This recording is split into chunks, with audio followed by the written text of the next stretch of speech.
To the king.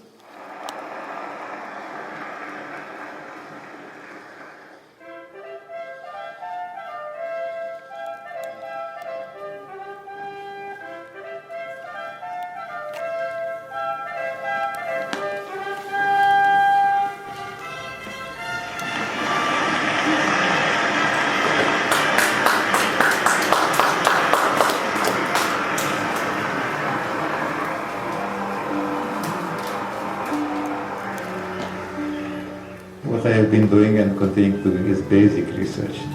And once we understand that, then we can also do something about diseases. Now, when cells divide, when they should not divide, that's cancer. The system that I and my crew discovered turned out to be very important in cancer. Many drugs are being developed now based on that basic discovery. Israel is a small country. We don't have any natural resources. All we can use is our brains to survive. We have to be inventive, we have to be resourceful. We don't have enough resources for the research, and that's why Israel Cancer Research Fund are so important. They allow us to use our talents in Israel without leaving Israel. They allow us to support our research for which Israel doesn't have enough money to support basic cancer research. The Israel Cancer Research Fund is really doing a great job in helping us using our talents. I was born in Hungary and I was during the Holocaust as a child. I was 6 years old, and my family and myself went through some very difficult times, and by a random event we survived. In 1950 I came to Israel. I was 12 years old and I started a new life. That shows the importance of Israel. I got to a country where I felt it's my country. I went to school there. I went to medical school there. I went to Hadassah Medical School, so I got fellowships from abroad. I persevered, and I hope I made some contributions to mankind. And one thinks of it, I'm grateful that I was fortunate, but think of the 6 million people who didn't make it, and think among these there were 1.5 million children. How many potential Nobel Prize winners we lost there? How many other people who could have made important contributions to mankind? We can learn something from my story.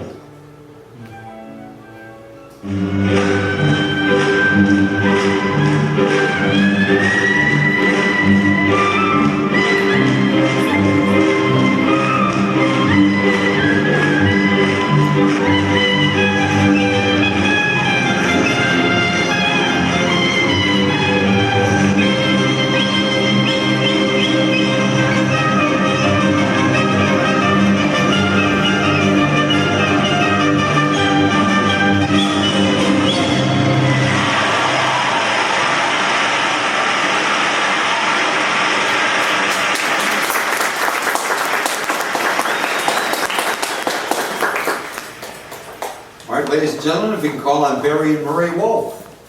All right, Judy, come on. Yeah, so we're going to do a little Q&A with Dr. Hershko and Judy. And as we're both children of the Holocaust, Dr. Hershko, I wonder if you would share some of your thoughts and feelings about those years. Well, I was 6 years old, as you just saw in the video. And it was an awful time in Hungary for Jewish people. That was 1944. 2/3 of Hungary's Jews were killed by the Nazis. We were put in a ghetto, and from the ghetto trains went out, cattle trains, and by some random event, I call it, most of the trains went to Auschwitz, but the train on which my mother was put with myself and my brother was sent to Austria. So that's how we survived. My father was at the time in Russia, doing forced labor for the Hungarian army.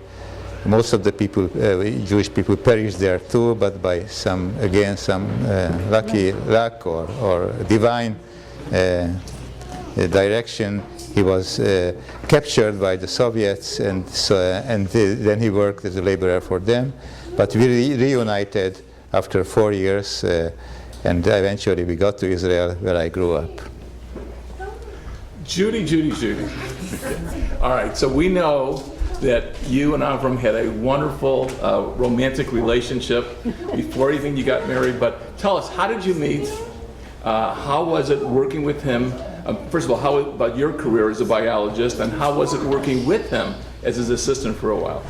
I was born in Switzerland, where I grew up in a Orthodox home, but I went to a Zionistic youth group, and when I finished my studies, I was invited to come to America, to Columbia University, to study further on. But I decided I would like to go at least for 1 year to Israel. So I started to work at the Hadassah Hospital in the Department of Hematology. And one day I came with a tray in my hand, and there was blood samples on it. I wanted to get into the lab, and the door opens, somebody comes out and bumped into me, and the whole tray flew everywhere. And it was Avram. He helped me to pick it up and looked at me, and then he said, "Would you like to go to the movies with me?" and the rest was history. Instead of being 1 year in Israel, we are now 49 years married. And we accomplished quite a lot, besides his Nobel Prize, which is mine. But we have 3 sons and 6 grandchildren. And the time wasn't always easy in Israel. I mean, life, economy-wise, was very hard. And also the uncertainty of the life by itself with all the wars. First, I was worried about Avram when he went to the army.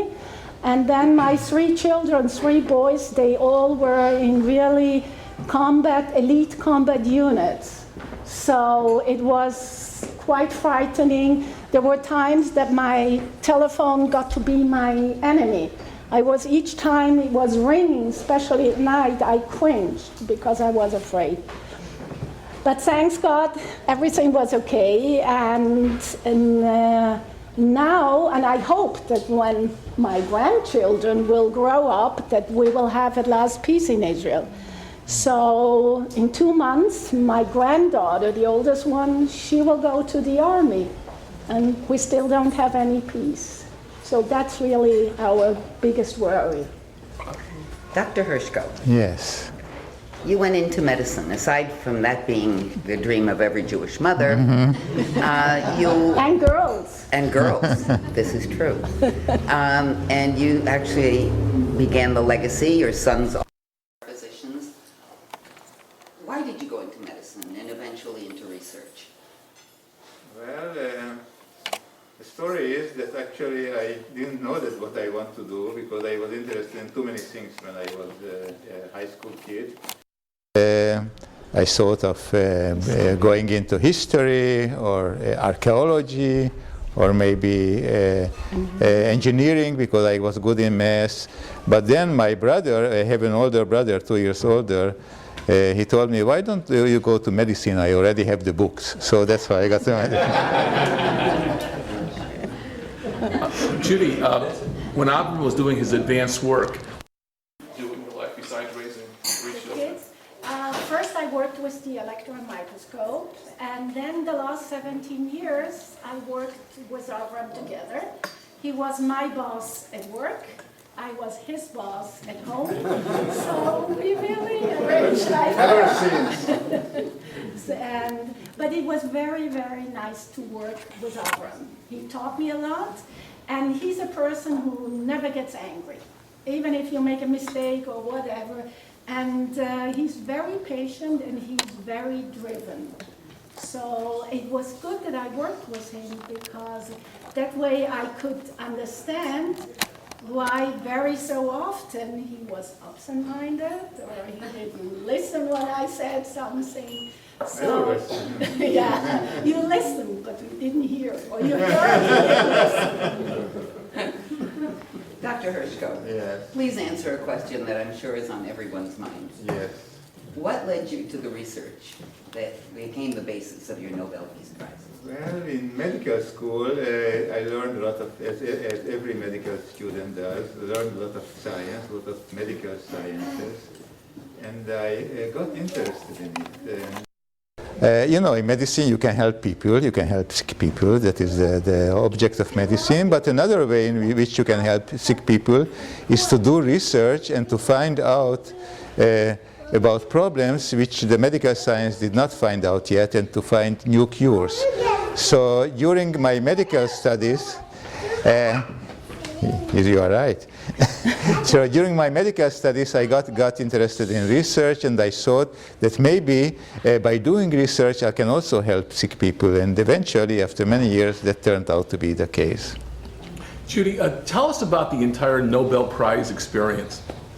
The first prize that Avram actually got was the Israel Prize. And then it was like a domino effect. He got all the prizes that are important in medicine. And it came to a time where, especially when we in the summer were in America, people started to say, you will see he will get the Nobel Prize. Yeah. And I always say, oh, wishful, I hope so. And then the one summer really, wherever we went, said, you will see this year he will get the Nobel Prize. But Avram told me, don't ever get the October syndrome, because there are people in October that sit by the phone, wait for it to ring and saying Stockholm is calling. And if it doesn't, they get into deep depression. So he said, don't do that. But that summer really I was hoping. And then when they announced the award in medicine, it was somebody else. And I say, those anti-Semites in Sweden, they really don't like the Israelis. And there was the eve of Sukkot. The Technion was closed, and we had our four older grandchildren sleeping over. The house was a mess, chocolate cake everywhere. And we decided we will take the kids to a pool, and into a kibbutz, to a swimming pool. And when we took them out of the swimming pool, and put them in the cars, we had 2 different cars, and the phone rang. And it was Avram's cousin, and she said to him, Mazel Tov. What for? Oh, for the Nobel Prize. I said, no, somebody else got it. And then 5 minutes later, a girlfriend of mine called, and she said the same.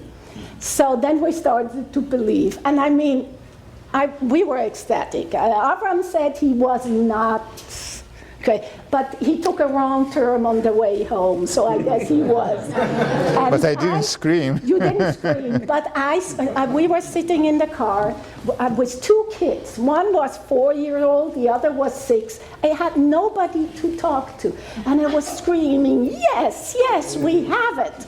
And my granddaughter said, Tata, you are making me a hole in my head. What is it? And I said, your grandfather got a big award. Is it a trophy, a statue of silver? I said, no, it's of gold.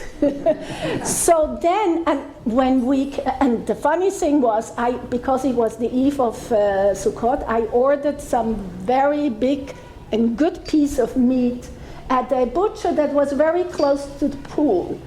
And I was so dumb, I said, if I don't go and pick up this meat, he will never give me another good piece again. And instead of going directly home, I made a turn, went to the butcher, ran inside and said, give me the meat. My husband got the Nobel Prize. Until today, I have no idea how much I paid. So when we came home with the 4 grandchildren, I mean, we looked like schleppers, you know, with shorts and bathing suit, and all the press, the photographers, they were in front of our house. And we had, because the university was closed, so we had the press conference in our home. And actually the first person who called to say Mazel Tov was the Romanian president, because he decided Hershko is a Romanian name, so we belong to Romania. Dr. Hershko, Yes. as an Israeli, it must have been a very emotional experience Yes. to be the first Israeli to represent the country as a Nobel Prize winner in science. Yes. Can you expand on that, please?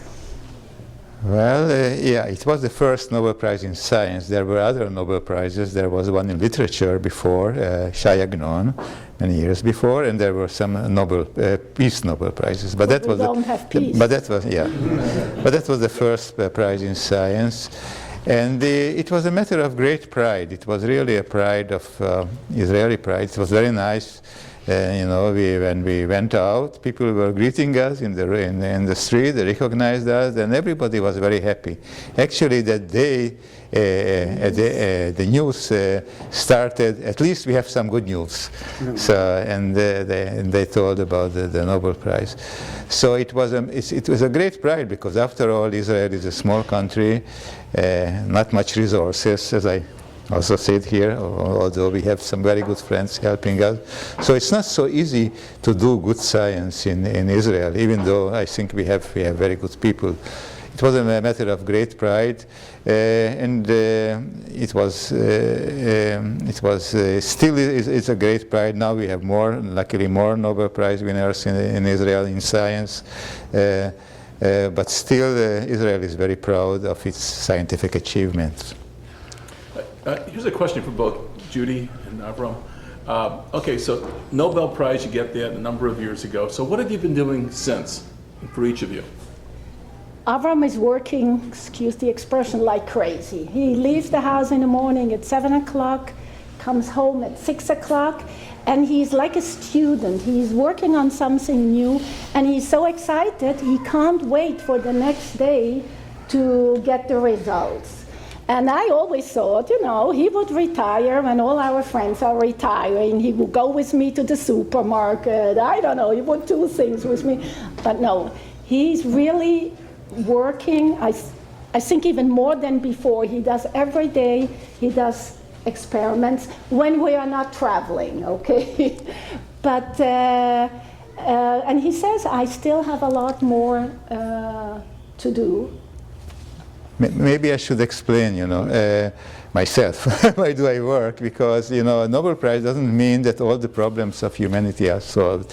There are many more problems in medical sciences that are not solved, and there are many sick people who still suffer, and we have to do something about it. And I think that I can make another important contribution, and I am trying to do that. I'm not trying to get another Nobel Prize, even though Judy would like to have that, but I want to make more important contributions to medical science. So that's my motivation. Ladies and gentlemen. And thanks the ICRF for helping me in that, yeah. Ladies and gentlemen, please let us show the Hershkos how much we appreciate them, their visit, the work of the ICRF that has helped fund Dr. Hershko's research, and thank them very much for being here tonight. Thank you.